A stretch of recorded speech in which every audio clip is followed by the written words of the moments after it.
ప్రభునందు ప్రియమైనటువంటి దేవుని వారలారా, దైవ గ్రంథంలో నుండి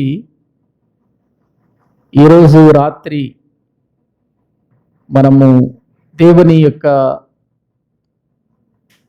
సన్నిధిలో ఒక అంశాన్ని మనం నేర్చుకుందాం. అదేంటంటే, అపవాది మాయాజలంలో ప్రజలు. అపవాది మాయాజలములో ప్రజలు అనేటువంటి ఒక అంశాన్ని మనం తెలుసుకుందాం. ఈ అంశం ఈ రోజుతో పూర్తి అవ్వదు, కానీ ఇది మరి దేవుడు మనకు తెలియచేసినంత వరకు ఎన్ని దినాలు పడుతుందో అన్ని దినాలు కూడా ఇదే అంశాన్ని మనం కంటిన్యూ చేద్దాం. ఎందుకంటే మనం దేవుణ్ణి గురించి తెలుసుకుంటున్నప్పుడు ఇంకా తెలుసుకోవాలి, దేవుని గురించినటువంటి విషయాలు ఇంకా నేర్చుకోవాలి, దేవుని కొరకు మనము జీవించాలి అనేటువంటి ఒక ఆశతో మనం ముందుకు వెళుతున్నాం. అయితే దేవునిలో మనము బలపడాలి, దేవుని కొరకు మనము జీవించాలి అని అంటే మనకు ఈ భూమి మీద దేవునిలో ఎదగకుండా, దేవుని కొరకు బ్రతకకుండా, దైవ ప్రణాళికలో మనము జీవించకుండా చేయటానికి ఒక శత్రువు అనేవాడు ఉన్నాడు.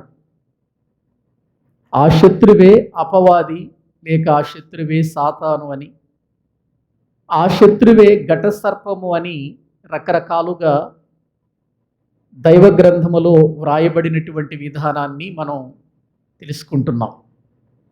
ప్రియులారా, అపవాది గురించి తెలుసుకోవాలా అని అంటే తప్పకుండా తెలుసుకోవాలి. మనం దేవుని గురించి తెలుసుకుంటున్నంతగా అపవాదిని గురించి మనం తెలుసుకోకపోతే మనం ప్రమాదంలోనికి వెళ్ళిపోతాం అనేటువంటి సంగతి మనం ఒకసారి జ్ఞాపకం చేసుకోవాలి. ఎందుకంటే అపవాది అనేటువంటి వాడు మనకు విరోధి. అపవాది అనేవాడు మనకు విరోధి. ఈ విరోధిని మనం జయించాలంటే, ఈ విరోధితో మనం పోరాడాలి అని అంటే, ఈ విరోధి యొక్క విధానం మనం తెలుసుకోవాలి. ఒక రాజ్యము మరొక రాజ్యం మీదకు యుద్ధానికి వెళుతుంది అన్నప్పుడు ఆ ఎదుటివారు ఎలా వస్తున్నారు, ఆ ఎదుటి మరి రాజు ఎలా సిద్ధపడి వస్తున్నాడు, ఎటువంటి ఆయుధాలతో వస్తున్నాడు, ఏ విధమైన ఆలోచనలతో వస్తున్నాడు అని తెలుసుకుంటే మనం ఎదుటి రాజ్యాన్ని అవలీలగా జయించటానికి మనం కూడా ఆలోచనతో ముందుకు వెళతాం. ఎదుటి వ్యక్తి రాజ్యం మీదకి, శత్రువు రాజ్యం మీదకు యుద్ధానికి వస్తున్నప్పుడు ఆ పదండి యుద్ధానికి వెళ్ళిపోదామని బయలుదేరితే యుద్ధంలో గెలవం. ఎందుకంటే వచ్చేటువంటి శత్రువు ఒక ప్రణాళికతో వస్తాడు, ఒక ఉద్దేశంతో వస్తాడు, ఒక వ్యూహ రచనను తన యొక్క మనసులో పెట్టుకొని వస్తాడు.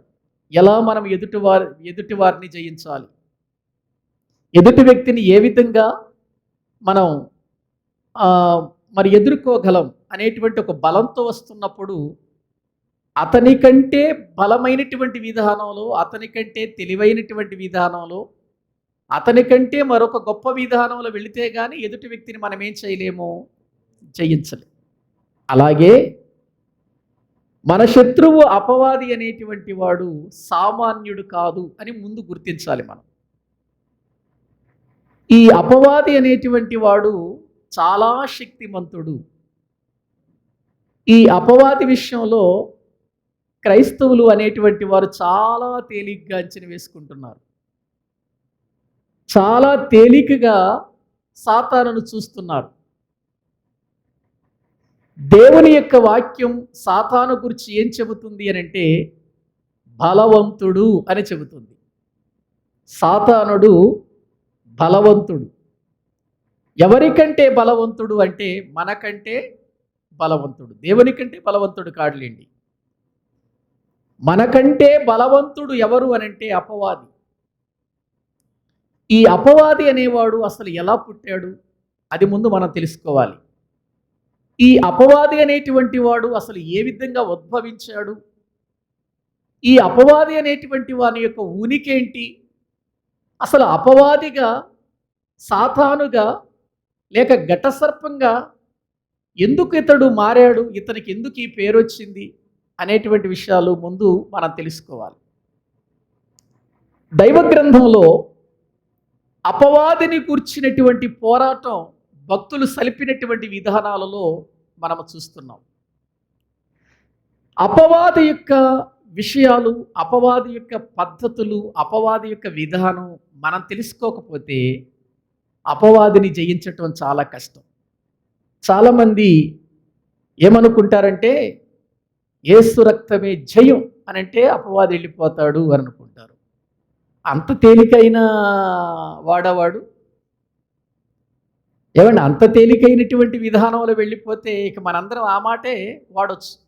అసలు బైబిల్ గ్రంథంలో ఆ మాట వాడిన సందర్భాలు ఎక్కడన్నా కనపడతాయి మనకి? యేసు రక్తమే జయం అనే మాట వాడిన సందర్భాలు బైబిల్ ఎక్కడన్నా కనబడతాయా ఎవరైనా? లేదండి. అది మనుషులు సృష్టించుకున్నటువంటి విధానం. యేసు రక్తమే జయము అని వెళ్ళిపోతే అనగానే వెళ్ళిపోయేవాడైతే అపవాది, యేసుక్రీస్తు దగ్గరికే వచ్చి యేసు ప్రభువుని పడగొట్టాలని ప్రయత్నం చేశాడు అని అంటే ఆ టైంలో మరి యేసుక్రీస్తు వారు కూడా యేసు రక్తమే జయం అనే ఒక మాట అంటే వెళ్ళిపోయేవాడుగా. కాబట్టి అపవాదిని మనము తేలికగా అంచనా వేసుకోవద్దు. కనుక ఈ అపవాది అనేటువంటి వాడు ఎలా పుట్టాడు అనేది మొట్టమొదటిగా మనం ఆలోచన చేద్దాం. బైబిల్ గ్రంథంలో ఈ అపవాదిని గురించినటువంటి విషయాలు మనకు వ్రాయబడినటువంటి సందర్భాలన్నీ కూడా మనము ఆలోచన చేస్తే ఈ అపవాది అనేవాడు, లేక ఈ సాతాను, లేక ఈ ఘట సర్పం అనబడేవాడు ఈ సృష్టిని చేయబడక మునుపు దేవుడు చేసినటువంటి వాటిలో ఒక సృష్టి.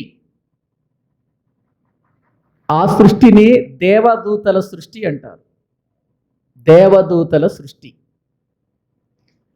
ఈ సృష్టి చేయబడక మునిపే ఎవరున్నారు అనంటే దేవదూతలు ఉన్నారు. ఈ భూమికి పునాదులు వేయబడక మునిపే ఎవరున్నారంటే దేవదూతలు ఉన్నారు. ఎప్పటి నుండి ఉన్నారో మనకు తెలియదు. అయితే ఈ దేవదూతలు ఏ విధంగా పుట్టారు, ఈ దేవదూతలు ఏ విధంగా చేయబడ్డారు అని మనం ఆలోచన చేస్తే దేవుడు ఆజ్ఞ ఇస్తే పుట్టినటువంటి వారు. ఒకసారి బైబిల్ గ్రంథంలో కీర్తనల గ్రంథం దేవుని వాక్యములో నుండి 148వ కీర్తన, 148వ కీర్తన దేవుని వాక్యములో నుండి మొదటి నుండి 5 వచనాలు మనం చదువుకుందాం. మొదటి నుండి 5 వచనాలు, 148వ కీర్తన మొదటి నుండి 5 వచనాలు మనం చదివితే మనకు అర్థమవుతుంది. ఆయన దూతలారా మీరందరూ ఆయనను స్తుతించుడి, ఆయన సైన్యములారా మీరందరూ ఆయనను స్తుతించుడి, సూర్యచంద్రులారా ఆయనను స్తుతించుడి, కాంతిగల నక్షత్రములారా మీరందరూ ఆయనను స్తుతించుడి, పరమాకాశములారా ఆకాశము పైనున్న జలములారా ఆయనను స్తుతించుడి, యెహోవా ఆజ్ఞ ఇయ్యగా అవి పుట్టెను. చాలండి. పైన ఎన్నో విషయాలు చెప్పాడు. ఆకాశవాసులను గురించి చెప్పాడు, ఉన్నత స్థలములలో నివాసం చేసే వారిని గూర్చి ప్రియులారా చెప్పాడు, ఆయన దూతలను గూర్చి చెప్పాడు, ఆయన సైన్యములను గూర్చి చెబుతూ అవన్నీ కూడా ఎవరు ఆజ్ఞ ఇస్తే పుట్టెను, యెహోవా ఆజ్ఞ ఇయ్యగా పుట్టెను అనే మాట మనం చూస్తున్నాం. ఇప్పుడు యెహోవా ఆజ్ఞ పుట్టిన వాటిలో దేవదూతలు కూడా ఉన్నారా? ఉన్నారా? ఉన్నారు. కాబట్టి ఇప్పుడు దేవదూతలుగా దేవుడు ప్రియులారా పుట్టించాడు. ఎలా పుట్టించాడంటే మనిషిలాగా ఏదో ఒక ప్రియులారా పదార్థాన్ని తీసుకుని సృష్టించలేదు ఆయన. ఆజ్ఞయ్యగా పుట్టాడు. అంటే ఈ సృష్టిలో ఉన్నటువంటి వాటిని కలుగునుగాక కలుగునుగాక కలుగునుగాక అంటే ఎలా కలిగాయో అలాగే దేవదూతలు కలుగునుగాక అనగానే దేవదూతలు కలిగాయి. ఎన్ని దేవదూతలు కలిగాయి అని మనం ఆలోచన చేస్తే ప్రకటన గ్రంథం దేవదూతలు ఎంతమంది ఒకసారి మనం చూద్దాం. 5వ అధ్యాయం 11వ వచనాన్ని వాక్యములో నుండి మనం చదువుకుందాం. ప్రకటన గ్రంథము 5వ అధ్యాయము 11వ వచనాన్ని మనము చదువుకుందాం. మరియు నేను చూడగా సింహాసనమును జీవులను పెద్దలను ఆవరించి ఉన్న అనేక దూతల స్వరము, ఎన్ని దూతలు? అనేక దూతల స్వరము వినబడింది. వాటిని లెక్కించాలనుకుంటే పక్కన చూడండి, వారి లెక్క కోట్ల కొలదిగా ఉండెను. ఇప్పుడు చెప్పండి, దేవదూతల లెక్క ఎంత? కోట్ల కొలది అంటే లెక్కించటానికి వీలు లేనన్ని దేవదూతలను చేశాడు. ఈ దేవదూతలలో మనం దేవదూతలు అనగానే మనకు జ్ఞాపకం వచ్చేది ఏంటంటే 2 రెక్కలు ఉంటాయి. ఆ 2 రెక్కలతో చక్కగా ఎగురుతూ తెల్లగా చక్కగా ఉంటాయి అనేటువంటిది మనం అనుకుంటూ ఉంటాం. ఈ దేవదూతలలో రకరకాలైనటువంటి విధానాలు కూడా ఉన్నాయి. శరాపులు అనేటువంటి ఒక విధానం, కెరూపులు అనేటువంటి ఒక విధానం. ఈ రీతిగా ఉన్నటువంటి విధానములో దేవదూతలు కొన్ని అయితే, మరికొన్ని మనకు పరిచర్య చేస్తున్న ఈ సృష్టి కూడా దేవదూతలే అనే విషయాన్ని మనం మర్చిపోవద్దు. ఇప్పుడు మనకు సూర్యుడు ఏమిస్తున్నాడు? వెలిగిస్తున్నాడు. మనకు పని చేసి పెడుతున్నాడు. మనం బ్రతకటానికి పని చెయ్యమని దేవుడు సూర్యుడిని అప్పగించాడు. అలాగే ఆకాశ నక్షత్రాలను, అలాగే గాలి, అలాగే గ్రహాలు, ఇవన్నీ మనకు పరిచర్య చేయటానికి అప్పగించబడినటువంటి దేవదూతలే. ఈ సృష్టి మొత్తం దేవదూతలే అనే విషయాన్ని మనం మర్చిపోవద్దు. ఒకసారి మీరు చూడండి, బైబిల్లో హెబ్రీయులకు రాసినటువంటి పత్రిక మొదటి అధ్యాయం, హెబ్రీయులకు రాసిన పత్రిక మొదటి అధ్యాయం దేవుని వాక్య భాగములో 7వ వచనము నుండి చదువుకుందాం. తన దూతలను ఏంటట? వాయువులుగా, తన దూతలను వాయువులుగా అన్నాడు. చూడండి, వాయువులు అంటే ఏంటి? ఏమండి? గాలులు. వాయువు అంటే గాలి, వాయువులు అనే బహువచనం ఉంది కాబట్టి గాలులో మళ్ళీ అనేక రకాలైన గాలులు ఉన్నాయి కదా. ఉత్తరపు గాలి, దక్షిణపు గాలి, తూర్పు గాలి, పడమర గాలి, ఇలా రకరకాలైనటువంటి విధానములో ఈ గాలులు పనిచేస్తాయి. ఇవన్నీ ఏంటట? దూతలు అని ఇక్కడ వ్రాయబడింది. దూతలు వాయువులుగాను, తన సేవకులను అగ్ని జ్వాలలుగాను చేసుకొనువాడు అని తన దూతలను గురించి చెప్పుతున్నాడు. ఏమని చెబుతున్నాడు? తన దూతల గురించి వాయువులుగాను సేవకులుగాను తన సేవకులను అగ్ని జ్వాలలుగా చేసి ఉన్నాడు. అగ్ని జ్వాలలు ఏవండి? సూర్యుడు ఒక అగ్ని జ్వాల, నక్షత్రాలు అగ్ని జ్వాలలు, ఇవన్నీ కూడా అగ్ని జ్వాలలుగా మనం చూస్తున్నాం. ఇప్పుడు ఇవన్నీ కూడా ఎవరు? దూతలు అని దేవుని వాక్యం మనకు చెబుతుంది. ఎందుకంటే ఇవన్నీ మనకు పరిచర్య చేస్తున్నాయి. ఇవన్నీ మనకేం చేస్తున్నాయండి? పరిచర్య చేస్తున్నాయి. చూడండి ఒక్కసారి బైబిల్ గ్రంథంలో అదే హెబ్రీలకు రాసిన పత్రిక 1వ అధ్యాయము 14వ వచనం. వీరందరూ పైన పై వచనం కూడా చదవండి, మనకు అర్థమవుతుంది 13వ వచనం నుండి. అయితే నేను నీ శత్రువులను నీ పాదములకు పాదపీఠముగా చేయు వరకు నా కుడి పార్శ్వమున కూర్చుండుమని దూతలలో ఎవరిని కూర్చైనా చెప్పాడా? ఎప్పుడైనా చెప్పాడా దేవుడు?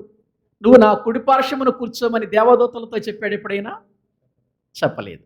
అర్హత వాటికి లేదండి. వాటికి అర్హత లేదు.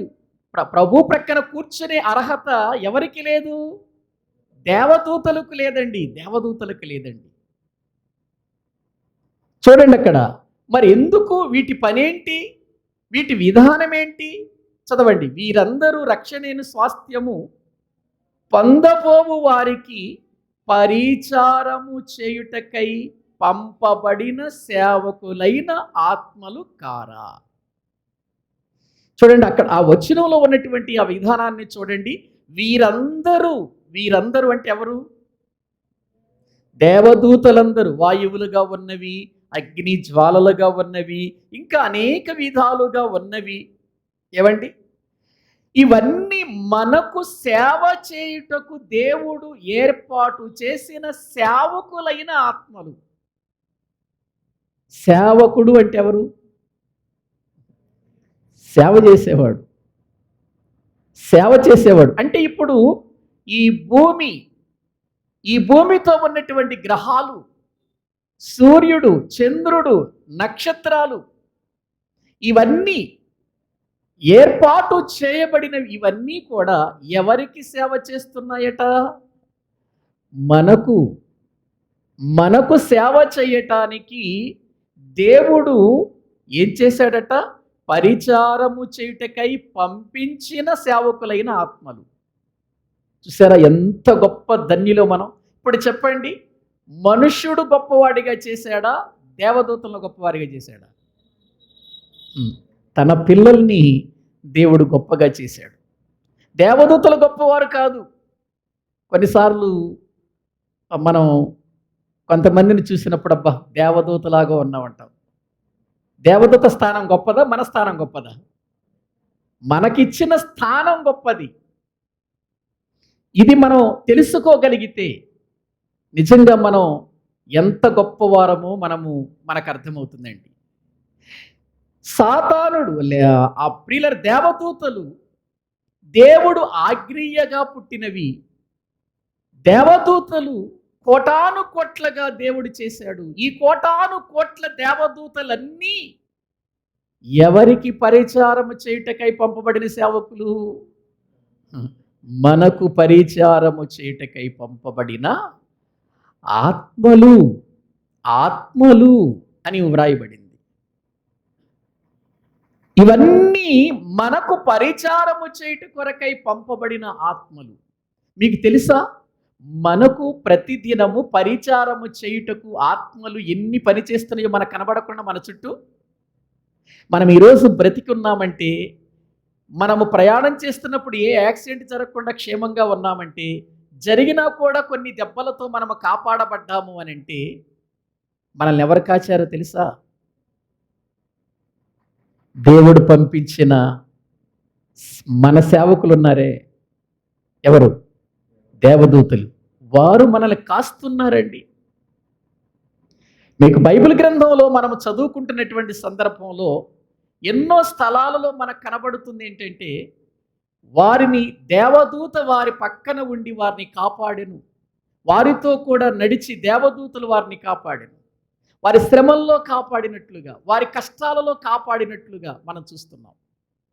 యెహోవా యందు భయభక్తులు గల వారి చుట్టూ ఆయన దూతలు కావలి ఉండి వారిని రక్షించును అనే మాట మనం చూస్తున్నాం. దేవదూతలు మనకు పరిచర్య చేస్తున్నాయండి. షడ్రకు, మేషకు, అబేద్నెగోలను అగ్నిగుండంలో వేశారు. ఆ అగ్ని వారికి అంటకుండా వారికి తాకకుండా ఎవరండి వారిని కాపాడింది? ఎవరండి? దేవదూత కదండి.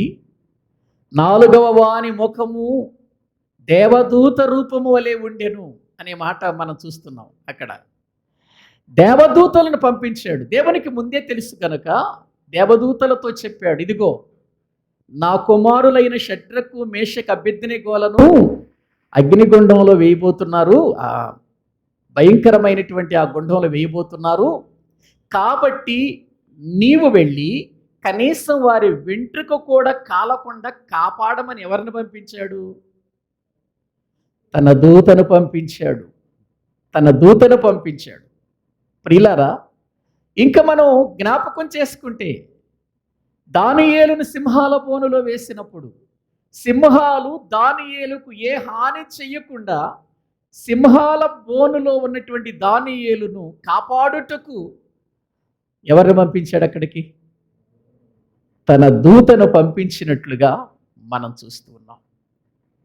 యేసుక్రీస్తు వారు బాప్తిసం పొందిన తర్వాత ఆత్మచేత అరణ్యమునకు తీసుకుని వెళ్ళినప్పుడు ఆ 40 దినాలు ఆయన ఒంటరిగా ఆ స్థలములో ఉన్నప్పుడు ఎవరండి ఆయన్ని కాపాడింది, ఆయనకి పరిచర్య చేసింది? చూడండి, మార్కు సువార్త చూద్దాం ఒకసారి. దైవ గ్రంథములో మార్కు సువార్త 1వ అధ్యాయం. మార్కు సువార్త 1వ అధ్యాయము.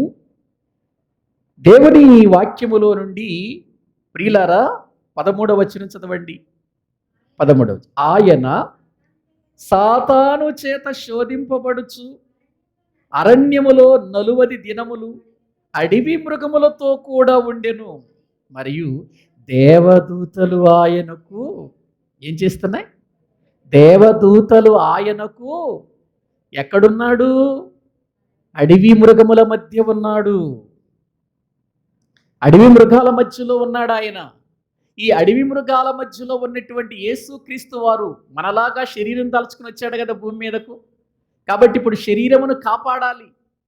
శరీరము బలహీనమైనప్పుడు, శరీరము కృంగిపోయినప్పుడు ఆయన్ని బలపరచటానికి, ఆయనకు పరిచర్య చేయటానికి ఇదిగో తన దేవుని దూతలు ప్రియులరా ఆయనకు పరిచర్య చేస్తూ అక్కడ ఉన్నట్లుగా మనం చూస్తున్నాం. ఇలా మనం చెప్పుకుంటూ వెళ్ళిపోతే దేవదూతలను దేవుడు ఎందుకు ఈ సృష్టిలో ఆయన చేశాడు అని అంటే ప్రియులారా పరిచర్య చేయుటకు, పరిచర్య చేయుటకు, సేవ చేయుటకు పంపించబడినటువంటి ఆత్మలు ఈ దేవదూతలు. అయితే మళ్ళీ ఈ దేవదూతలలో కోటాను కోట్ల దేవదూతలు ఉండగా ఈ దేవదూతలలో ప్రధానులు కూడా ఉన్నారు. ప్రధానులు ఏవండి? మన భారతదేశం ఉంది. ఈ భారతదేశంలో ఉన్న ప్రజలందరికీ ఒక ప్రధాని ఉన్నాడా? ఉన్నాడు. ఒక ప్రధాని ఉన్నాడు. అంటే ఇప్పుడు ఆ ప్రధాని అనేవాడు భారతదేశంలో ఉన్నటువంటి ప్రజలందరినీ ఏం చేయాలి? కాపాడాలి, పరిచర్య చేయాలి, వారికి హాని జరగకుండా చూడాలి, దేశం మీద ఒక శత్రువు రాకుండా చూడాలి, దేశంలో ఉన్న బాగోగులను గమనించాలి. అది ప్రధాని యొక్క విధానం. అలాగే కోటాను కోట్ల దేవతలు ఉండగా అందులో ప్రధాన దూతలు ఉన్నారు. ప్రియులారా, యేసుక్రీస్తు ప్రభువారు 2వ రాకడలో కూడా ఇదిగో ఈ ప్రధాన దూతల బూర శబ్దముతోనే వస్తాడు అని వ్రాయబడింది. ప్రధానులు ఉన్నారు. ఇప్పుడు మిఖాయేలు అనేటువంటి ఒక దేవదూత ఉంది. ఈ దేవదూత ప్రియులారా కోట్లాది దేవదూతలకు ఏమై ఉన్నది? ప్రధాని. గాబ్రియేలు, ఈ గాబ్రియేలు కూడా ఒక ప్రధాని. ఎవరికి? కోటాను కోట్ల మంది దేవదూతలకు. ఇలా కొన్ని భాగాలు ఉన్నాయి. ఆ భాగాలలో ప్రధానులు కూడా ఉన్నట్లుగా వాక్యంలో చూస్తున్నాం. అయితే ఈ సాతానుడు అని పిలువబడుతున్నటువంటి ప్రియులారా ఈ వ్యక్తి ముందు దేవదూతే. ఏ దేవదూత? ప్రధాన దేవదూత. ఈ ప్రధాన దేవదూతకు అనేక మంది దేవదూతలు సహాయార్థంగా ఉన్నారు. సహాయార్థంగా ఉన్నారు. ఈ ప్రధాన దూతల విషయంలో దేవుడు ప్రియులార ఒక స్థలములో ఉండి వీరికి పనులు అప్పగిస్తూ ఉంటే ఈ పనులు చేస్తూ ఉండాలి ఈ దూతలు, ఈ దేవదూతలు. అందుకే మీకు తెలుసు కదా, బైబిల్ గ్రంథంలో యోబు గ్రంథంలో మనము చూస్తే ఒక సభా పర్వతం అని మనకు కనబడుతుంది. సభా పర్వతం. ఆ పర్వతం దగ్గరకు ఏం జరుగుతుంది? ఏం జరుగుతుంది ఆ పర్వతం మీద? దేవుడు ఒక సభ పెడతాడు. ఎవరికి? దేవదూత. చూడండి ఒకసారి ఆ వచనం మనం చదువుకుంటే మనకు అర్థమవుతుంది. యోబు గ్రంథం ప్రియులారా 1వ అధ్యాయము 6వ వచనం చదవండి. దేవదూతలు యెహోవా సన్నిధిని నిలుచుటకై వచ్చిన దినం ఒకటి తటస్థించెను. దేవదూతలు ఎక్కడ నిలవటానికి? యెహోవా సన్నిధిని నిలుచుటకై వచ్చిన దినం ఒకటి తటస్థించెను. 2వ అధ్యాయం 1వ వచనం చదవండి. దేవదూతలు యెహోవా సన్నిధిని నిలుచుటకై వచ్చిన మరియొక దినము తటస్థింపగా అన్నాడు. చూడండి, కాబట్టి దేవదూతలందరూ కూడా ఒక ప్రియులర పర్వతం దగ్గర లేక ఒక స్థలము దగ్గర వారు కూడుకునేవారు. అక్కడ యెహోవా సన్నిధి నిలిచేవారు. ఎందుకు నిలిచేవారంటే ప్రియులారా, ఆ దేవదూతలు ప్రభువు ఏ పని చెబుతాడో ఆ పని చేయటానికి ఆయన సన్నిధిలో ఏం చేసేవాళ్ళు? నిలిచేవారు. ప్రభు ఆ సభలో వారికి పనులు అప్పగించేవాడు. అంటే ఎందుకు అంటే భూమి మీద తన స్వరూపముతో తన పోలికలో చేయబడేటువంటి పిల్లలు రాబోతున్నారు. తన స్వరూపములో తన పోలికలో చేయబడే పిల్లలు భూమి మీదకి రాబోతున్నారు. వీరందరినీ కూడా కాపాడవలసిన బాధ్యత, వీరందరినీ జాగ్రత్త పరచవలసినటువంటి బాధ్యత ఈ దేవదూతలకు ఉన్నాయి. కాబట్టి ఈ దేవదూతలందరికీ సభ ఏర్పాటయ్యేది. ఆ ప్రియులార సభలో ఆ దేవదూతలందరూ కూడా వచ్చి ఆ స్థలములో నిలుచుండేవారు. ప్రభు ఏ పని చెబితే ఆ పని జరిగించటానికి. నిజంగా మనం ఆలోచించాలండి, దేవుడు తన పిల్లల విషయమై ఎంత జాగ్రత్త తీసుకున్నాడో ఈ లోకం పుట్టక మునిపే మీరు ఆలోచించండి. ఎంత జాగ్రత్త తీసుకున్నాడో మనము గమనించాలి. తర్వాత దేవుని యొక్క సన్నిధానములో మనము చూడగలిగితే ఈ దేవదూతలలో ప్రధాన దూతలు ఉన్నారని చెప్పుకున్నాం. ఆ దూతలలో ప్రధాన దూతే ఒక ప్రియులారా దూత. ఈ ప్రధాన దూత అయినటువంటి అపవాది పరలోకములో ఉన్నటువంటి సంగతులన్నిటినీ కూడా గమనిస్తూ ప్రభు ఒక సింహాసనం మీద కూర్చున్నప్పుడు తన దూతలతో కూడా ప్రభువుని ఆరాధిస్తూ ప్రభువుని ఘనపరుస్తూ ఉన్నటువంటి సందర్భంలో ఈ ఈ యొక్క అపవాదిగా మార్చబడకమున్నటువంటి ఈ దేవదూతకు ప్రియులారా ఒక ఆలోచన వచ్చిందండి. ఒక ఆలోచన వచ్చింది. ఏంటి ఈ ప్రధాన దూతకు వచ్చిన ఆలోచన అంటే యెషయా గ్రంథం 14వ అధ్యాయం, యెషయా గ్రంథం 14వ అధ్యాయం 13వ వచనం నుండి మనము చదువుకుందాం. నేను ఆకాశమునకు ఎక్కిపోయేదను, దేవుని నక్షత్రములకు పైగా నా సింహాసనమును, దేవుని సింహాసనముకు పైగా నా సింహాసనాన్ని హెచ్చించుదును. ఉత్తర దిక్కుననున్న సభాపర్వతం మీద కూర్చుందును, మేఘమండలము మీదకెక్కుదును, మహోన్నతునితో నన్ను సమానునిగా చేసుకొందును అని నీవు మనసులో అనుకుంటివి గదా. గమనించండి ప్రియులారా, ఏమనుకుంటుందట? ఇక్కడ వాక్యంలో మనము చూస్తే ప్రియులారా, ఈ దేవదూత ఏమనుకుంటుంది అని అంటే, నేను ఆకాశమునకు ఎక్కిపోయేది. ఏ ఆకాశానికి? దేవుడున్నటువంటి ఆకాశానికి నేను ఎక్కిపోతాను.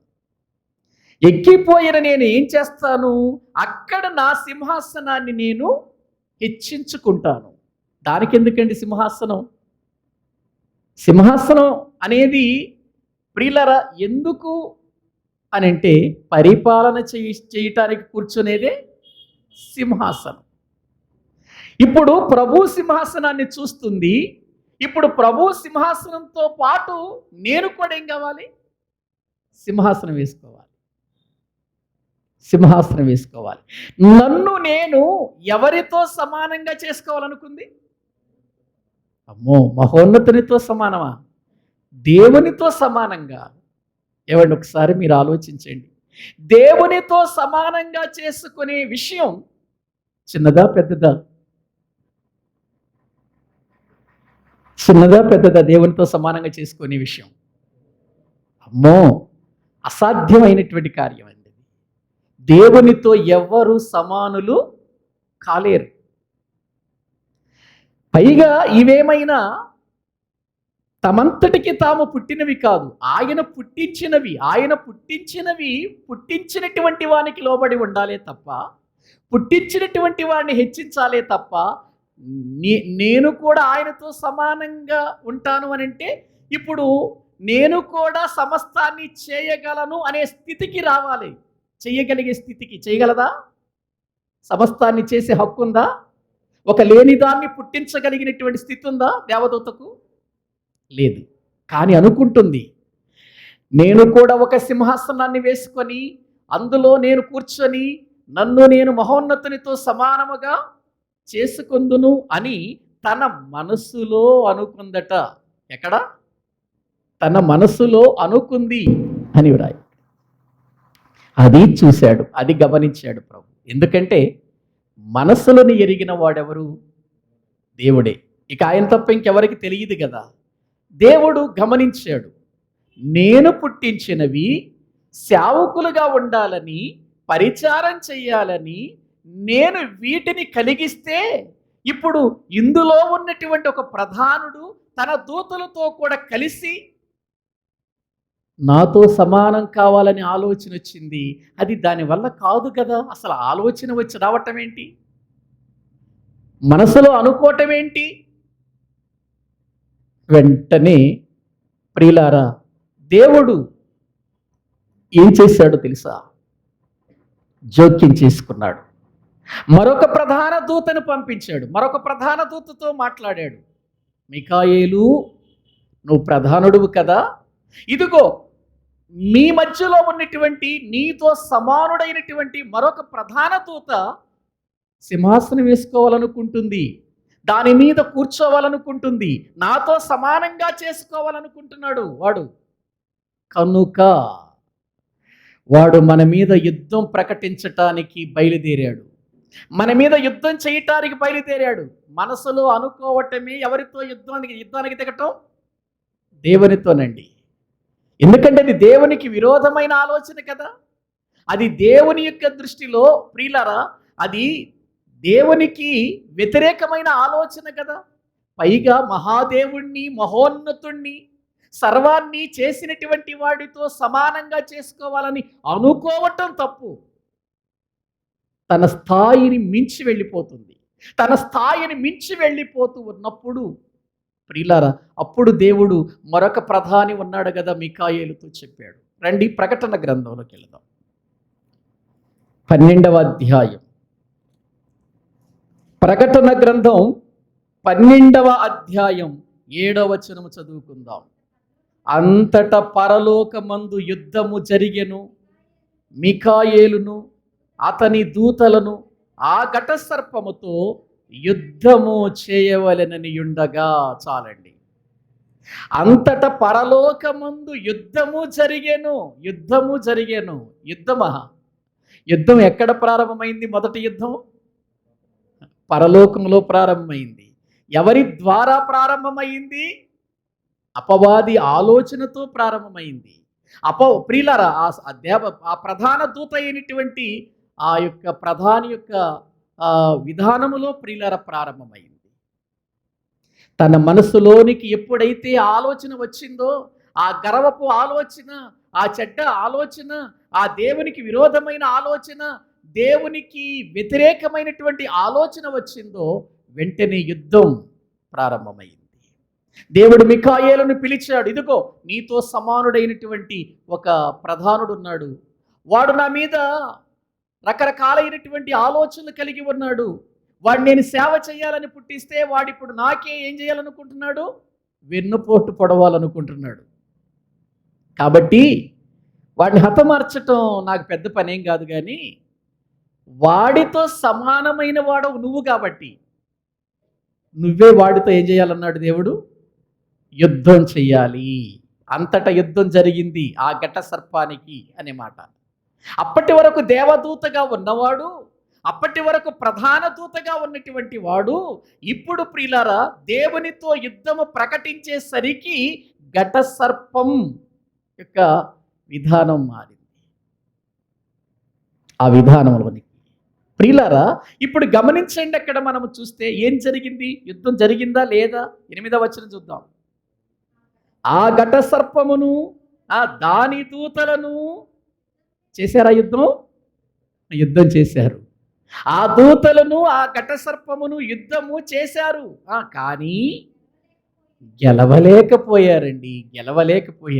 గెలవలేకపోయారు కనుక పరలోకమందు వారికిక స్థలము లేకపోయెను. ఇప్పటి వరకు పరలోకములో దేవుని దగ్గర దేవుని యొక్క ప్రజలు, దేవుని యొక్క దూతలుగా, ఆత్మలుగా దేవుణ్ణి చూస్తూ ప్రభుని ఆరాధించేటువంటి ఈ ప్రధానునికి, ఈ ప్రధాన దూతకు, వాని దూతలకు ఎక్కడ స్థలము లేకుండా పోయింది? పరలోకములో స్థలము లేకుండా పోయింది. పరలోకములో స్థలము లేదు కనుక, ఇక లేకపోయెను కనుక ఇక అది ఆలోచన చేసింది, ఏంటి ఇప్పుడు పరిస్థితి? ఇప్పుడు నేను ఓడిపోయాను. ఎక్కడ కూర్చోవాలనుకున్నవాడు? దేవునితో తన్ను తాను సమానునిగా చేసుకొని సింహాసనం మీద కూర్చోవాలనుకున్నవాడు యుద్ధంలో ఓడిపోయాడు. ఆ ఓడిపోయినటువంటి వాడు ఇప్పుడు వాడికి స్థలం ఎక్కడ లేదు? పరలోకములో స్థలము లేదు. పరలోకములో స్థలము లేదు కనుక ఇప్పుడు ప్రియులారా వాడు పడద్రోయబడిన వాడిగా ఉన్నాడు. పరలోకములో స్థలము లేదు కనుక ఇక వాడు అనుకున్నాడు, ఆలోచన చేసి ఏమనుకున్నాడంటే, ఇటు దేవుని చేతిలో నేను ఓడిపోయాను, మిఖాయేలు చేతిలో నేను ఓడిపోయాను. ఎలాగైనా సరే ఇక్కడ కాకపోయినా రేపు దేవుడు సృష్టిని చేసి ఆ సృష్టిలో తన స్వరూపములో తన పోలికలో పిల్లల్ని చేయబోతున్నాడు. ఆ పిల్లలనైనా సరే నన్ను ఆరాధించేటట్లుగా చేసుకుంటా. ఇక్కడ కాకపోయినా అక్కడైనా నేను సింహాసనాన్ని వేసుకుంటా. చూసారా, వాడి ఆలోచన మారిందా? వాడి మనస్సు మారిందా? మారలేదు. ఆ ప్రధాన దేవదూతే ఇప్పుడు సాతానైపోయాడు, ఇప్పుడు అపవాది అయిపోయాడు, ఇప్పుడు ఘట సర్పం అయిపోయాడు. చూడండి అక్కడ ఇప్పుడు అతనికి ఏం పేరు వచ్చిందో బైబిల్ గ్రంథంలో మనము చూస్తే 9వ వచనం. కాగా సర్వలోకమును మోసపుచ్చుచు ఆ అపవాది అనియు సాతాననియు పేరు గల ఆది సర్పమైన ఆ మహాఘట సర్పము పడద్రోయబడెను. చూసారా ఏవండి? ఇప్పుడు ప్రధాన దేవదూతకు ఏ పేరు వచ్చింది? సాతానని, అపవాది అని, ఘట సర్పం అనేటువంటి పేరు వచ్చిందండి. వీడు ఏమనుకుంటున్నాడు? ఇప్పుడు సర్వలోకమునైనా మోసం చేయాలి అని అనుకుంటున్నట్లుగా మనం చూస్తున్నాం. అందుచేత అక్కడ నుంచి పడద్రోయబడిన తర్వాత పరలోకములో సంతోషం కలిగింది. భూమి మీద ఉన్న వారికి దేవుడు ప్రియులారా ఏమని చెబుతున్నాడో చూడండి ఒకసారి బైబిల్ గ్రంథంలో 12వ వచనం. అందుచేత పరలోకమా, పరలోక నివాసులారా ఉత్సహించుడి, భూమి సముద్రమా మీకు శ్రమ, అపవాది తనకు సమయము కొంచెమే అని తెలుసుకొని బహుక్రోధము గలవాడై మీ యొద్దకు దిగి వచ్చాడు. ఎక్కడికి దిగొచ్చాడు? మీ యొద్దకు దిగి వచ్చాడు. ప్రియులారా, గమనించండి. ఇక్కడ దేవుని వాక్యాన్ని మనము ఆలోచన చేస్తే పరలోకములో జరిగిన యుద్ధం, ఆ పరలోకములో జరిగిన యుద్ధంలో ఓటమి పాలైనటువంటి ప్రధాన దూత, తన యొక్క దూతలు, ఆ ప్రధాన దూతకున్నటువంటి పేరే అపవాది, సాతాను, ఘట సర్పం. ఇప్పుడు దేవుడు దీన్ని ఏం చేశాడు అనంటే, దీని కొరకు ఈ ఒక నరకమును సృష్టించి ఆ నరకములోనికి దీన్ని త్రోసేశాడు. ఈ సృష్టి లేక మునిపే నరకముంది. ఎవరికి చేశాడు దాన్ని? అపవాదికిని వాని దూతలకును. చూడండి ఒకసారి మత్తయి సువార్త 25వ అధ్యాయం, మత్తయి సువార్త 25వ అధ్యాయం 41వ వచనం చదవండి. అప్పుడు ఆయన ఎడమ వైపున ఉండు వారిని చూచి, శపింపబడిన వారలారా, నన్ను విడిచి అపవాదికిని వాని దూతలకును సిద్ధపరచబడిన నిత్యగ్నిలోనికి పోవుడి. అపవాదికిని వాని దూతలకు సిద్ధపరచబడిన నిత్యగ్ని. అంటే నిత్యగ్ని ఎవరి కొరకు సిద్ధపరచబడింది? అపవాదికిని వాని దూతలకు ప్రియులారా ఏర్పాటు చేశాడు. కనుక నరకమునకు ఒక మూలకు నెట్టేశాడు. నీకు ఈ ఆలోచన వచ్చింది కదా, ఎందుకంటే అప్పటికి ఇంకా సృష్టి చేయబడలేదు కదా. కాబట్టి నువ్వు అక్కడ ఉండు, కొంతకాలం అక్కడ ఉన్న తర్వాత మళ్ళీ నేను విడిచిపెడతాను నిన్ను. అప్పుడు మళ్ళీ ఇక్కడ ఓడిపోయావు కదా, భూమి మీదకి రాబోతున్న నా పిల్లల మీద కూడా ఆలోచన కలిగి ఉన్నావు కదా, వారి చేత కూడా నిన్ను ఓడిస్తా. అప్పటి వరకు నువ్వు ఎక్కడుండు? నరకంలో. చూడండి యెషయా గ్రంథం 14వ అధ్యాయం. యెషయా గ్రంథం నువ్వు మనసులో అనుకున్నావు కదా, 15వ వచనం. నీవు పాతాళమునకు నరకములో ఒక మూలకు త్రోయబడితివే. చాలు.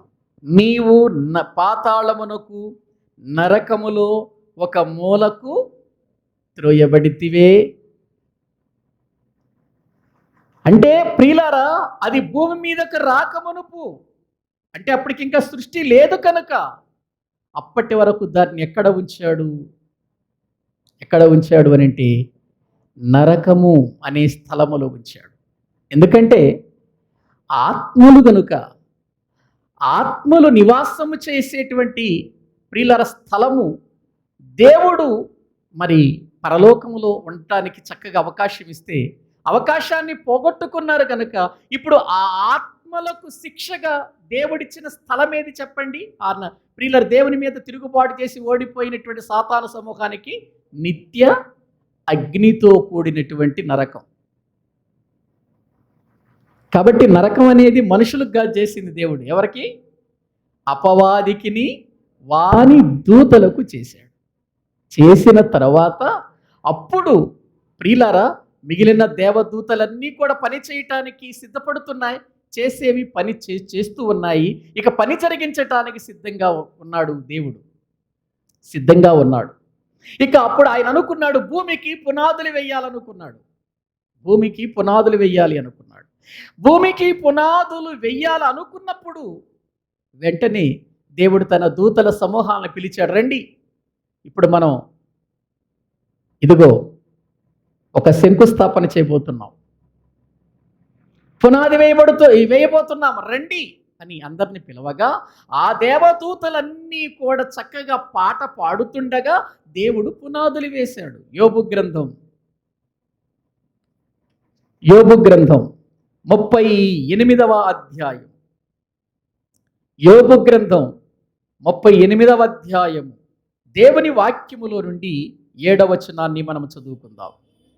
ఉదయ నక్షత్రములు ఏకముగా కూడి పాడినప్పుడు దేవదూతలందరూ ఆనందించి జయధ్వనులు చేసినప్పుడు దాని మూలరాతిని వేసినవాడు ఎవడనుకుంటున్నావు? యోబుతో మాట్లాడుతున్నాడు అన్నమాట. యోబుతో మాట్లాడుతున్నాడు. ప్రియులారా, యోబు గ్రంథాన్ని గురించి ఆ బైబిల్ క్లాస్లో చెప్పాను నేను. యోబు గ్రంథం అనేటువంటిది, యోబు చరిత్ర అనేది ఎక్కడ జరిగిన చరిత్ర అని చెప్పాను? ఆది కాండములో జరిగిన చరిత్ర, ధర్మశాస్త్రానికి ముందు జరిగిన చరిత్ర యోబు గ్రంథం. ధర్మశాస్త్రానికి ముందు అంటే అప్పటికి ధర్మశాస్త్రం రాలేదన్నమాట. అప్పటికి ధర్మశాస్త్రం రాలేదు యోబు యొక్క చరిత్ర జరిగే టయానికి. ఎందుకంటే యోబు గ్రంథంలో మనకు మరి ధర్మశాస్త్రమును గురించిన ఆజ్ఞల విషయం కానీ, లేక ధర్మశాస్త్రమును గురించినటువంటి సంగతులు కానీ మనకు యోబు గ్రంథంలో కనిపించవు. కనుక అది ఎప్పుడు జరిగింది అంటే ఆది కాండంలో ధర్మశాస్త్రానికి ముందు జరిగినటువంటి చరిత్ర ఈ యొక్క యోబు గ్రంథపు చరిత్ర. ఆ యోబు గ్రంథములో, ఆ యోబు చరిత్రలో, ఆ యోబుతో మాట్లాడుతూ దేవుడు యోబుతో మాట్లాడుతున్నాడు. నీకు తెలుసా, ఒక విషయం చెబుతాను విను. ఏంటి ఆ విషయం అంటే నేను భూమికి మూలరాతిని ఎలా వేశానో తెలుసా? ఉదయ నక్షత్రములు ఏకముగా కూడి పాడినప్పుడు దేవదూతలందరూ ఆనందించి జయధ్వనులు చేసినప్పుడు నేను దానికి ఏమేశాను? మూలరాయి. ఏవండి, భూమికి ఏమేశాడు దేవుడు? మూలరాయి. మనం ఇల్లు కట్టుకునేటప్పుడు మొట్టమొదటిగా ప్రార్థన చేసి, క్రైస్తవులైతే ప్రార్థన చేసి ఏమేస్తారు? మూలరాయి వేసినట్లుగా మనం చూస్తున్నాం. దేవుడు మూలరాతిని వేశాడు అంటే ఇక జరిగించటం, ఆయన అనుకున్న పనిని జరిగించటం ప్రారంభించాడు. ఆ ప్రారంభములో నిజంగా ఉండవలసినటువంటి వాడండి వీడు. ఎవరు? సాతానుడిగా మారాడే, అపవాదిగా మారాడే, ఘటసర్పంగా మారాడే. నిజంగా వాడు అక్కడ ఉండాల్సినోడండి, పాటలు పాడాల్సినోడండి. నిజంగా ఆ యోగ్యత పోగొట్టుకున్నాడు.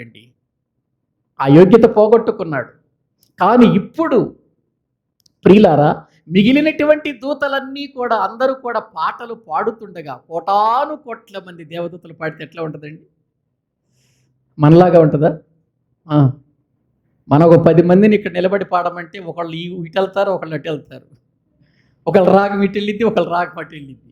కానీ దేవదూతలందరూ కలిసి పాడుతుంటే ఒకే స్వరం ఉన్నట్లుగా ఒక అద్భుతమైనటువంటి విధానములో అన్ని కోటాను కోట్ల దేవదూతల స్వరం వినబడుతూ ఉంటే భూమికి పునాది వేశాడు అని అంటే, ఆయన మూలరాతిని వేశాడంటే అసలు ఆ దినం ఎలా ఉంటుందో ఒకసారి మీరు ఊహించండి, ఆలోచించండి. కానీ ఆ యోగ్యత పోగొట్టుకున్నాడు. అలా దేవుడు ఈ సృష్టిని ప్రారంభించిన తర్వాత ఆయన ఎవరైతే ఈ భూమి మీదకి రావాలనుకున్నాడో, ఎవరైతే ఈ భూమి మీద ఉండాలనుకున్నాడో ప్రియులారా, వారిని దేవుడు సృష్టించాడు. ఎలా? తన పోలిక చొప్పున, తన యొక్క స్వరూపము చొప్పున నేను నరులను చేయుదును అని అనుకున్నాడు ఆయన. చూడండి ఒకసారి బైబిల్ గ్రంథంలో ఆది కాండం ప్రియులారా, మొదటి అధ్యాయం 26వ వచనం చదవండి. దేవుడు మన స్వరూపమందు మన పోలిక చొప్పున నరులను చేయుదును అన్నాడా? చేయుదుము అంటే ఆయనతో పాటు ఇంకెవరో ఉన్నారు కదా. మనం చేద్దాం, నరులను చేద్దాం, మన స్వరూపం అన్నాడు. చూడండి, నా స్వరూపం అన్నాడా, మన స్వరూపం అన్నాడా? అంటే దేవుడు ఎవరితోనో చెబుతున్నాడు అన్నమాట ఈ విషయం కదా. దేవుడు ఎవరితోనో చెబుతున్నాడు? మన స్వరూపమందు మన పోలిక చొప్పున నరులను చేద్దాం అని ఎవరితోనో చెబుతున్నాడు. ఎవరున్నారండి అప్పుడు? ఎవరున్నారు? ప్రియులారా, తండ్రి అయిన దేవుడు, కుమారుడైన యేసుక్రీస్తు వారు, పరిశుద్ధాత్మ, ముగ్గురు ఆత్మలే అక్కడ ఆ టైంలో. అప్పుడు ఇంక యేసుప్రభు శరీరానికి ఇంకా రాలేదు కదా. ఇప్పుడు ముగ్గురు ఉన్నారు అక్కడ. చూడండి, తండ్రి అయిన దేవుడు, కుమారుడైనటువంటి ప్రభు, ప్రియులారా పరిశుద్ధాత్ముడైనటువంటి ప్రభు, ముగ్గురు ఉన్నారండి అక్కడ. ముగ్గురు చెబుతున్నాడనమాట తన పిల్లలతో. ఏమని? మన స్వరూపమందు మన పోలిక చొప్పున నరులను చేయదు. అంటే ఇప్పుడు దేవుని స్వరూపముతో సమానంగా ప్రియులారా ఉన్నవారు ఇక్కడ మనకు కనబడుతున్నారండి. దేవదూతలు కాదండి, దేవదూతలు కారు. యేసుక్రీస్తు వారు పరిశుద్ధాత్ముడు ఆత్మలుగా ఉన్నారు. ముగ్గురు ఆత్మలు ఎక్కడ? దేవుడు ఆత్మే, యేసుక్రీస్తు ఆత్మే, పరిశుద్ధాత్ముడు కూడా ఆత్మే. ఇప్పుడు వీళ్ళతో మాట్లాడుతున్నాడు ప్రభు. మన స్వరూపం, మన పోలిక. స్వరూపము పోలిక అనగానే ముక్కు, చెవులు, నోరు ఇవి అనుకోకండి. దేవుని భాషా విధానం వేరు, వాక్యములో ఉన్న భాషా విధానం వేరు, దేవుడు చెప్పిన విధానం వేరు. శరీరానికి స్వరూపం ఉంటుంది కానీ ఆత్మకు స్వరూపం ఉంటుందా అంటే ఆత్మకు లక్షణాలు ఉంటాయి. ఆత్మకు ఉన్న స్వరూపం ఏంటి? దేవునికి ఉన్న స్వరూపం ఏంటి? ఆయన ప్రేమ స్వరూపి, ఆయన సత్య స్వరూపి అనే మాటలు మనకు కనబడతాయి. అది స్వరూపం అంటే. ప్రేమ, సత్యం ఇవన్నీ ఇమిడి ఉన్నటువంటి దేవుని స్వరూపం అండి. ఈ స్వరూపములో, ఈ పోలికలో నరులను చేయుదుము అని అనుకున్నాడు. అనుకున్న తోడనే దేవుడు పని ప్రారంభించాడు. సృష్టి అంతటినీ చేసిన తర్వాత ఏం చేశాడు ఆయన? రండి, 2వ అధ్యాయం, ఆదికాండం 2వ అధ్యాయం దేవుని వాక్యములో మనము చూడగలిగితే 6వ వచనాన్ని 5, 6 వచనాలు చదువుకుందాం. పొలమందలి ఏ పొదయు భూమి మీద నుండలేదు, పొలమందలి ఏ చెట్టును మొలవలేదు. ఎలయనగా దేవుడిని యెహోవా భూమి మీద వాన కురిపించలేదు, నేలను సేద్యపరచుటకు నరుడు ఉన్నాడా లేడా? లేడు, నరుడు లేడు. అయితే ఆవిరి భూమి నుండి లేచి నేల అంతటినీ తడిపెను. దేవుడైన యెహోవా ప్రారంభమిక మానవుని ప్రారంభం అనుకున్నాడు కదా. మన పోలిక, మన స్వరూపము చొప్పున నరులను చేయదం అనుకున్నాడు కదా. ఇప్పుడు ప్రారంభం. దేవుడైన యెహోవా నేల మంటితో నరుని నిర్మించి ఆ మాట చూడండి. నిర్మించి అంటే ఇది ఒక గొప్ప నిర్మాణం అని అర్థమవుతుంది మనకి.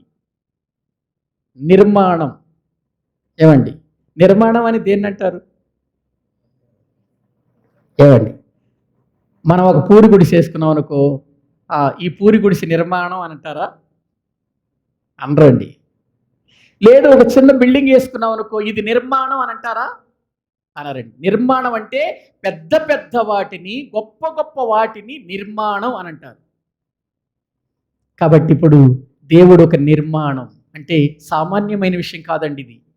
దేవుడు తన యొక్క పోలికలో, తన స్వరూపములో చేయాలనుకున్న ఒక నిర్మాణం జరుగుతుంది చూడండి. అందుకే ఇక్కడ మనము చూస్తున్నాం, దేవుడైన యెహోవా నేలమంటితో నరుని నిర్మించి. ఏమండి, నేలమట్టితో నిర్మిస్తే ఇది గొప్ప నిర్మాణం ఎలా అవుతుందండి? మట్టితో చేసేది. మనం మట్టితో ఒక బొమ్మ చేస్తాం. మట్టితో ఒక బొమ్మను చేసి మనం కొన్ని దినాలు మన ఇంట్లో అలా పెట్టామనుకోండి, ఏమైపోద్ది? కరిగిపోద్దా? ఎండిపోయి పగిలిపోద్ది. అదే వర్షంలోకి వెళ్ళింది అనుకో, కరిగిపోద్ది. ఇది నిర్మాణమా? అప్పుడు ఒక బొమ్మను చేసి ఇంట్లో పెట్టుకుని నేను ఎంత గొప్ప నిర్మాణం చేశానో చూడు అని అంటావా? అది నిర్మాణమా? మరి ఇప్పుడు దేవుడు మనల్ని కూడా మట్టితోనే చేశాడు కదా. చూడండి, నరుని కూడా చూడండి ఏం చేశాడు చూద్దాం. నేలమంటితో నరుని నిర్మించి వాని నాసికారంధ్రములలో జీవవాయువును ఓదగా నరుడు జీవాత్మాయను. ఏమండి, ఇప్పుడు మనుషులను కూడా దేవుడు చేయటం ప్రారంభించినప్పుడు మొదటి మనిషిని కూడా దేంతో చేశాడు? మట్టితో చేశాడే కదా. చేసిన ఈ మట్టిలో దేవుడు తన జీవవాయువును ఓదగా నరుడేమయ్యాడు? జీవాత్మ అయ్యాడు. మరి మనం వానలోకి వెళ్తుంటే కరిగిపోవట్లేదే, ఎండిపోవట్లేదే, పగిలిపోవట్లేదు. ఎందుకని? అదే నిర్మాణం. మరొక విషయం చెప్పనా? దేవుడు మానవుల్ని చేయటానికి తీసుకున్న నేలమట్టి మనము నడిచే నేలమట్టి కాదు. నేలమట్టి ఇది కాదు. ఆ నేల మట్టి జాగ్రత్తగా ఉండాలి. ఆ నిర్మాణం గొప్పదిగా ఉండాలి అని ఆయన ఎక్కడికి వెళ్ళిపోయాడో తెలుసా? ఈ నిర్మాణము విషయంలో 139వ కీర్తన 139వ కీర్తన. ప్రియులారా, బైబిల్ గ్రంథంలో మనము చూద్దామండి. 15వ వచనం. నేను రహస్యమందు పుట్టిన నాడు భూమి యొక్క అగాధ స్థలములలో విచిత్రముగా నిర్మింపబడిన నాడు. ఎక్కడ? భూమి యొక్క అగాధ స్థలములలోనికి వెళ్ళవలసి వచ్చింది మట్టిని తీసుకోవటానికి. అగాధ స్థలములలోనికి. ఆ మట్టే ప్రియులారా ఒక నిర్మాణానికి పనికి వస్తుంది. ఎందుకంటే భూమి యొక్క అగాధములో దేవుడు ప్రియులారా నిర్మాణం చేయటానికి ముందుగానే దేవుడు లోపల మట్టి పెట్టాడా? మనిషి నిర్మాణానికి పెట్టాడండి. భూమి యొక్క అగాధ స్థలములలో విచిత్రముగా నిర్మింపబడిన నాడు అన్నాడు. చూడండి, నిర్మించటం, మళ్ళీ నిర్మించడం అంటున్నాడు అక్కడ. నిర్మాణం ఎక్కడ జరిగింది? భూమి యొక్క అగాధములో జరిగింది. భూమి యొక్క అగాధములో జరిగినట్లుగా ఇక్కడ వాక్యం మనకు చెబుతుందండి. అసలు అది నాకే విచిత్రం తలుచుకుంటే. ఆ నిర్మాణం, ఆ గొప్ప విధానం. జీవవాయువును ఓదగా నరుడు జీవాత్మ ఆయను. ఏమండి, మనకులాగా ఒక బొమ్మ చేసేసి అవన్నీ ఆ రీతిగా పెట్టేసేసి జీవవాయువును ఊదాడు అనుకుంటున్నారా? గమనించండి. మనకు కళ్ళు, ఆ కళ్ళు చూచే కళ్ళు కావాలి. మరి చూచే కళ్ళు కావాలంటే వాటికి కావలసినటువంటి విధానం, కనెక్షన్ ఇవ్వాలి కదా. ఒక లైట్ పెట్టుకున్నాం, లైట్ వెలగాలంటే దానికి ఎక్కడికి వెళ్ళాలి? ఆ లైట్ కనెక్షను పవర్ వచ్చే ఆ స్థలానికి వెళ్ళాలి. లైట్ పెట్టుకున్నంత మాత్రం వెలిగిపోతుంది, అది వెలగదు. ఇప్పుడు లైట్ తెచ్చుకున్న తర్వాత లైట్ వెలగటానికి దానిలో ఏవేవి ప్రియులారా పదార్థాలు ఉన్నాయో ఎప్పుడైనా గమనించారా? లైట్ లోపల ఫిల్మెంట్ ఉంటుంది, దానిపైన గాజు ఉంటుంది, దాని వెనుక ప్రియులారా మరి ఒక పదార్థముతో కూడినటువంటి రకరకాలైనటువంటి విధానాలలో ఉంటుంది. దేనికి ఏది అవసరం అది పెట్టిన తర్వాత అప్పుడు పెట్టాలి లైట్, లేకపోతే వెలగదు. అలాగే దేవుడు మానవుల యొక్క నిర్మాణం చేసినప్పుడు ఎంతకాలము చేశాడు అనేది అక్కడ వ్రాయబడలేదు. చాలా కాలం జరిగింది ఈ నిర్మాణం. ఈ యొక్క నిర్మాణం చాలా కాలము జరిగింది. వెంటనే క్షణాల్లో జరిగిపోయింది అనుకుంటున్నారా? కాదండి. లోపల అవయవాలు, ఎముకలు, నరములు మళ్ళీ ఈ అగాధములోనికి వెళ్ళగానే అక్కడ చేయటానికి ఏం చేశాడో తెలుసా? ఆ అగాధములోనికి వెళ్ళి మట్టిని తీసుకుని ఏం చేశాడు? యోబు గ్రంథం 10వ అధ్యాయం. మన నిర్మాణం మనకు అర్థం కావాలండి. మనం ఏదో మామూలు మనుషుల్లాగా మనం అనుకుంటున్నాం. 10వ అధ్యాయము 9వ వచనం చూడండి. జిగటమన్నుగానున్న నన్ను, మళ్ళీ ఇక్కడ నిర్మాణం అంటున్నాడు యోబు గారు కూడా. మళ్ళీ జిగటమన్నుగా ఉన్న నన్ను నీవు నిర్మించితివి, ఆ సంగతి జ్ఞాపకము చేసుకొనుము. నీవు నన్ను మరలా మన్నుగా చేయుదువా? ఒకడు పాలు పోసినట్లు నీవు నన్ను పోసితివి గదా. చూసారా ఏవండి? జిగట మన్నును ఏం చేశాడట? పాలు పోసినట్లుగా జాగ్రత్త వహించి ఆయన ఆ ప్రియులారా దానిని పోసాడట. పోసినటువంటి వాడు దానిని బాగా కలియబెట్టి, దానిని బాగా ప్రియులారా జిగట మన్నుగా చేసి, ప్రియులారా ఏం చేశాడు అక్కడ వాక్యంలో? జున్నుగడ్డ ఒకడు పేరబెట్టినట్లు నీవు నన్ను పేరబెట్టితివి. జున్నుగడ్డ ఎలా పేరబెడతాం చెప్పండి? జున్ను పాలు. ఈ పాలు తీసుకేం చేస్తాం ఏమండి? ఈ పాలల్లో అప్పుడే తీసిన జున్ను పాలు అయితే 1 లీటర్ పాలకి మళ్ళీ ఇంకా మరొక లీటర్ కలుపుతారు. ఇప్పుడు ఒకవేళ అలా కలపలేదనుకోండి, ఏమవుతుంది? అప్పుడు తీసినటువంటి జున్ను పాలకు మరొక లీటర్ కలపలేదనుకోండి, ఏమవుతుంది? బాగా గట్టిగా తినటానికి కూడా ఉండదు. గోడకేసి కొడితే మళ్ళీ వెనక్కి తిరిగి వచ్చే బంతిలాగా ఉంటుంది. అందుచేత ఇప్పుడు ఆయన నిర్మాణం చేస్తున్నాడు చూడండి. అస్సలు ఒక్కసారి అండి మీరు పడుకుని ఆలోచించండి, నా నిర్మాణం ఇంత గొప్పదా? నా నిర్మాణాన్ని ఎంత గొప్పగా చేశాడు దేవుడు. ఆలోచించండి. అలా ఆలోచిస్తే అండి మనిషి దేవుడిని నమ్మకుండా ఉండలేడు. బాధలు కష్టాలు వచ్చినప్పుడు చావాలని కూడా అనుకోడండి. చావాలి, నేను చచ్చిపోతా అని ఆత్మహత్యలు చేసుకోడండి, ప్రాణహత్యలు చేసుకోడండి. అసలు నా నిర్మాణం ఏంటి అని మనిషి ఆలోచన చేస్తే చూడండి, అక్కడ ఒకడు జున్నుగడ్డ ఒకడు పేరబెట్టినట్లు నీవు నన్ను పేరబెట్టితివి కదా, చర్మముతోను మాంసముతోను నీవు నన్ను కప్పితివి కదా. చర్మం మాంసం ఒకటేనా? చర్మం యొక్క విధానం వేరు, మాంసము యొక్క విధానం వేరు. చర్మము మాంసముతోను నీవు నన్ను కప్పేశావు. చర్మముతో మాంసాన్ని ఏం చేశాడట? కప్పేశాడు. చదవండి. ఎముకలతోనూ నరములతోనూ నన్ను సంధించితివి. దేంతో? ఎముకలతోనూ నరములతోనూ సంధించేశాడట వాటిని. నరములు ఎముకలు, ఎన్ని నరాలు ఉంటాయి అంటారు మనలో? ఎన్ని నరాలండి? కనబడేవి నరాలు కొన్ని అయితే, కంటికి కనబడనటువంటి సూక్ష్మమైనటువంటి నరాలు ఎన్నో, చెప్పలేం. అందుకే మీరు చూడండి, ఎప్పుడైనా ఒక వ్యక్తి బలహీనంగా ఉన్నప్పుడు డాక్టర్ దగ్గరికి వెళ్తే సెలైన్ దేనికి పెడతారు? ఎందుకని గమనించారా? ఎముకలతో నరములను ఏం చేశాడు ఆయన? సంధించితడా? చదవమ్మా. సంధించి జీవమును అనుగ్రహించి నా ఎడల కృప చూపావయ్యా. చూసారండి, మానవుని యొక్క నిర్మాణం ఎంత చక్కగా దేవుడు చేసుకున్నాడు. పోలిక తన పోలిక ఇచ్చాడు, తన స్వరూపం ఇచ్చాడు, తన జీవాన్ని జీవవాయువుని ఇచ్చాడు. ప్రియులారా, ఇవన్నీ చేసి దేవుడు నిలబెట్టాడు. ఇలా చేశాడు కాబట్టే ఇప్పుడు మనం నీళ్ళల్లో తడిసినా కరిగిపోం, ఎండలోకి వెళ్ళినా పగిలిపోం. అసలు నీ నిర్మాణం చేసింది మట్టితోనే, కానీ ఏ విధంగా చేస్తే ఇటువంటి నిర్మాణం ఏర్పడింది ఒకసారి ఆలోచించండి.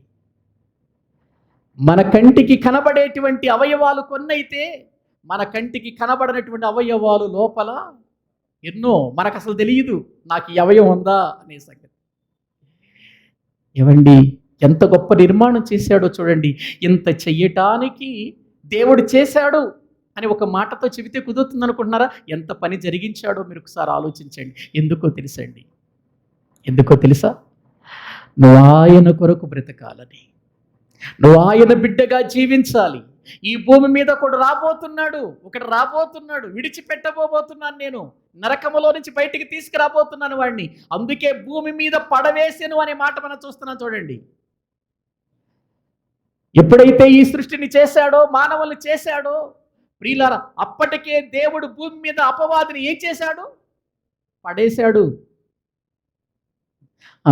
పరలోకంలో నా దూతల చేతులు ఓడిపోయావు కదా, నా స్వరూపములో, నా యొక్క పోలికలో నేను చేసుకున్నటువంటి నా బిడ్డల చేతిలో కూడా నువ్వు ఓడిపోవాలి అని దేవుడు ఎన్ని నమ్మకాలతో చేశాడో తెలుసా? మనిషిని ఎన్ని నమ్మకాలతో చేశాడో తెలుసా?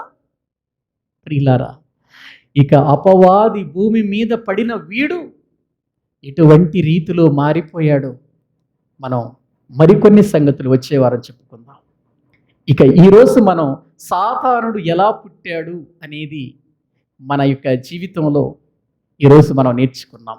ఈ పుట్టినటువంటి సాతానుడు, ప్రియులారా, పుట్టబోయేటువంటి మానవులను గురించి ఎటువంటి ఆలోచనలు కలిగి ఉన్నాడు, వాడు ఏం చేశాడనేవి మనం ప్రియులారా కంటిన్యూ చేద్దాం. ఎంతవరకు వెళుతుందో అంతవరకు కంటిన్యూ చేద్దాం. ఎందుకంటే అపవాదిని గురించి తెలుసుకోకుండా మనం ఉంటే వాడితో ఎలా యుద్ధం చేయాలో తెలియదు, ఎలా జయించాలో తెలియదు, ఏ విధంగా మనము వాటిని ఎదుర్కోవాలో తెలియదు.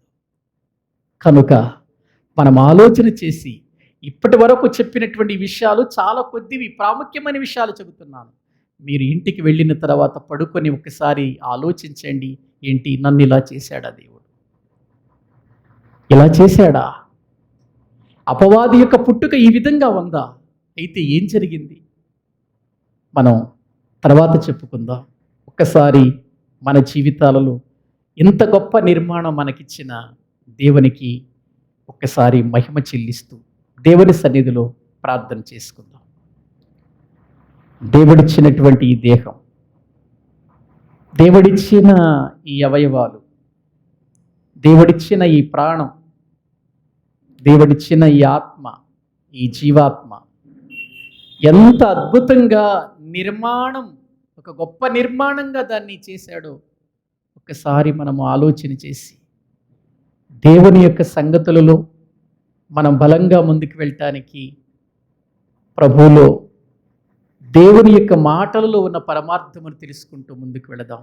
ప్రార్థన చేసుకుందాం. పరిశుద్ధుడవైన తండ్రి, ప్రేమ కలిగిన మా ప్రభువా, మీకు వందనాలు చెల్లిస్తూ ఉన్నాం.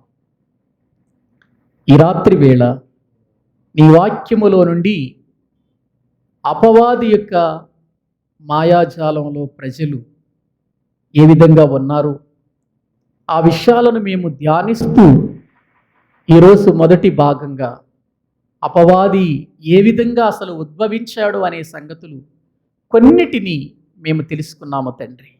బహుజాగ్రత్త కలిగిన వారమై ఆలోచన చేసి నీ సన్నిధిలో నీకు మహిమకరముగా బ్రతుకున్నట్లుగా, నువ్వెందుకు చేసావో అది తెలుసుకొని జీవించినట్లుగా కృపచూపమని మీ సన్నిధిలో మేమందరము కూడా ఇవి తెలుసుకుంటూ ముందుకు వెళ్ళటానికి సహాయం చేయండి నాయన. ఇక అపవాదిని గురించి నాయన ఈ సంగతులు స్టార్ట్ అయ్యాయి కనుక అపవాది మళ్ళీ మిగిలిన విషయాలు వినకుండా ఏదో ఒక రకంగా మమ్ములను ప్రభువా ఈ యొక్క నాయన కూడికలకు రాకుండా నాయన ఆటంకం చేస్తాడు నాయన. వాడు చేసే పని అనేది వినకుండా చేస్తాడు, వాడి గురించి తెలుసుకోకుండా చేస్తాడు, వాడిని జయించే విధానం తెలుసుకోకుండా నాయన మమ్మల్ని ఆపుతాడు కనుక ఎవ్వరూ కూడా ఈ విషయంలో ఆగకుండా ప్రతి నాయన విషయాన్ని కూడా జాగ్రత్తగా వినాలి, తెలుసుకోవాలని ఆ శక్తితో ఎన్ని పనులున్నా, ఎన్ని పరిస్థితులు ప్రతికూలంగా వచ్చినా వాటిని జయించి ప్రతి బుధవారం అని మందిరంలోనికి వచ్చి నేర్చుకోగలిగినటువంటి ఆ యొక్క ఉన్నతమైనటువంటి కృపను దయచేసి నడిపించమని మీ చేతులకు అప్పగిస్తూ, మీ కృపలో మరి ఎక్కువ సంగతులు మేము తెలుసుకొని నీ కొరకు జీవించినట్లుగా మమ్మల్ని సిద్ధపరచమని యేసు క్రీస్తు ప్రభువు పేరిట ప్రార్థించి వేడుకుంటున్నాము తండ్రి. ఆమేన్. మన తండ్రి అయిన దేవుని ప్రేమ, ఆయన కుమారుడైన యేసు క్రీస్తు వారి యొక్క కృప, పరిశుద్ధాత్మ నిత్య సహాయము సన్నిధి ఇక్కడ కూడిన మనకును సకల పరిశుద్ధులకును సదాకాలము తోడయుండి నడిపించునుగాక. ఆమేన్. అందరికీ వందనాలు.